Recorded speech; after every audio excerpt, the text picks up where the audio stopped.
Bonjour, on se retrouve aujourd'hui pour le tirage des énergies de ce jeudi 7 voilà, juillet, hein, donc 7-7. C'est pour ça que vous n'avez que 3 cartes. Alors, nous commençons donc par le 7, mais du coup c'est le 7 du 7 et le 7 de juillet, d'accord? J'allais pas mettre 2 fois la carte de la montagne, hein, c'est déjà assez chiant, hein, voilà.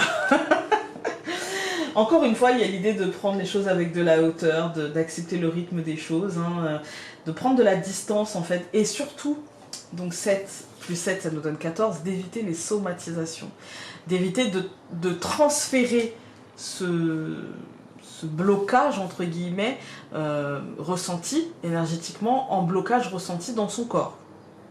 C'est le travail du jour. Voilà. Pour éviter les somatisations, il faudra prendre vraiment de la distance avec ce rythme des choses, ne pas se dire oh là là, il y a tout qui bloque, oh là là, oh là là, oh là là.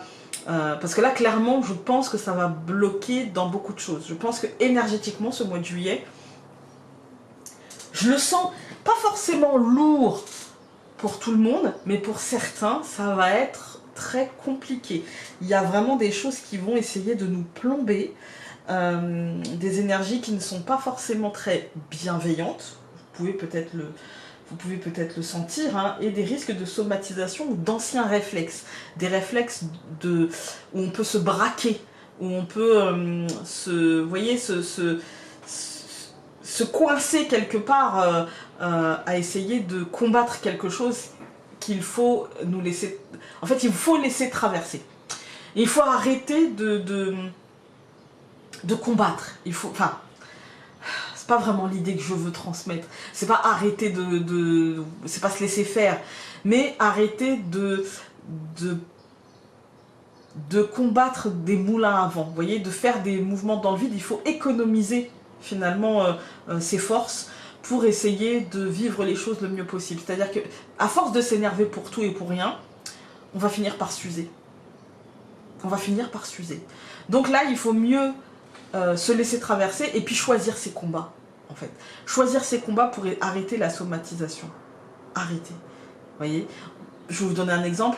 En ce moment, je suis très impactée parce que forcément, il y a beaucoup de choses qu'on partage sur les réseaux sociaux. Donc même quand on ne regarde pas le journal, eh bien, on a quand même certaines informations qui passent par Facebook, par Twitter, par Instagram, voilà. Et moi, pour mon travail, je ne peux pas me couper des réseaux sociaux. Je ne peux pas. Voilà. En tout cas, jusqu'à ce que je sois en vacances, je ne peux pas. Parce que les prises de rendez-vous se font sur les réseaux sociaux. Donc, c'est pas possible. Et puis parce que je poste des vidéos, je poste des choses pour vous, et du coup, je ne peux pas ne pas voir, en fait. Et ces petites choses-là sont quand même très intrusives et très invasives dans notre vie. C'est-à-dire que même quand on se dit non, j'y vais juste pour ça, on a tendance à passer 5-10 minutes, et parfois, ça dépasse les 5-10 minutes, à regarder, ah bah tiens un tel, ah bah tiens un tel, et voilà. Et donc je suis très impactée en ce moment par des choses que je vois sur les réseaux, par des informations qui sont d'une violence inouïe, et qui ont un impact sur moi, et sur ma façon de voir les choses, et sur ma façon de penser dans la journée, et voilà. Et donc forcément, c'est comme chacun d'entre nous, et ça peut induire des somatisations, ça peut induire un tel choc, ça peut induire un tel énervement, un tel stress, que ça peut générer des choses un petit peu compliquées. Et donc là, aujourd'hui, c'est attention à ça. Peut-être mettez de la distance et prenez les choses avec de la hauteur pour ne pas vous laisser impacter par ça. Et donc 14 plus le 6 de l'année universelle, nous avons l'hérédité. Il faut s'éloigner le plus possible de nos anciens schémas. Et quand vous sentez qu'il y a quelque chose qui a un impact un petit peu trop fort, un petit peu trop présent, vous voyez, par rapport à votre histoire, par rapport à qui vous êtes, par rapport à ce que vous vivez, à ce que vous avez vécu, etc. Il est bon de prendre un pas de recul, en fait. Il est bon de ne pas s'identifier et de ne pas intégrer dans sa chair et dans son corps et de réactiver les anciennes blessures. Vous voyez, c'est important. On va regarder avec le Normand.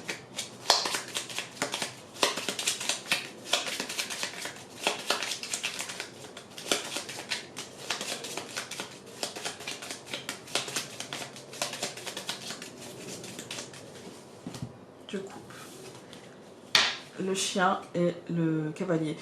Alors le chien, souvent, on va dire dans le normand que c'est l'ex, l'ami, le partenaire de vie.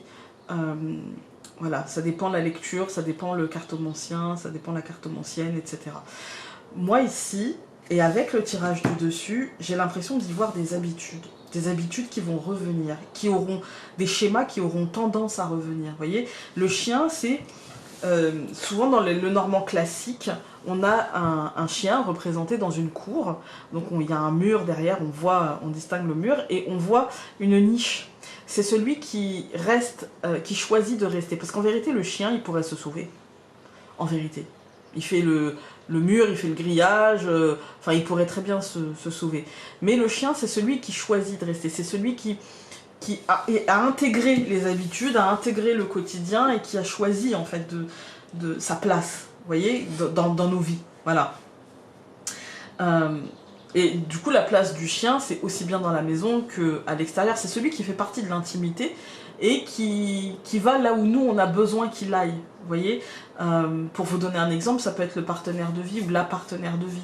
C'est-à-dire qu'il peut être sociable, il peut être une sorte de rempart ou une sorte de lien qui vous mène au social, comme il peut être très intime et il peut être tout ça à la fois et en même temps. Vous voyez, c'est celui qui connaît votre intimité mais qui ne la dévoilera pas et qui vous accompagne vers cet extérieur et qui accompagne aussi les personnes extérieures que vous choisissez de faire entrer. Vous voyez, c'est celui qui vous accompagne. Mais du coup, dans ce tirage-là, c'est aussi vos anciens schémas. C'est aussi les schémas qui vous accompagnent depuis un certain temps.